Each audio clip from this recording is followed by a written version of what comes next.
বন্ধুরা দেখো, সব কাঠের চিরুনি তৈরি হচ্ছে। দেখো কত রকম সাইজের।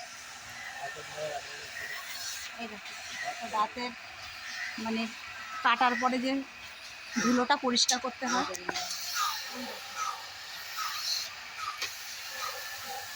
কত রকমের।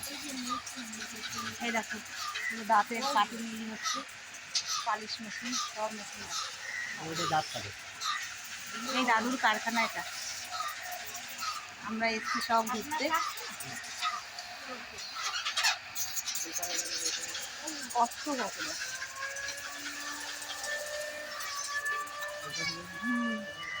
কত,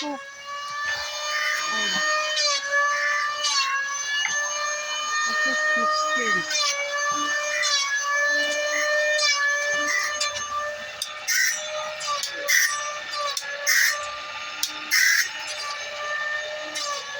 স্ট্রিট পাওয়া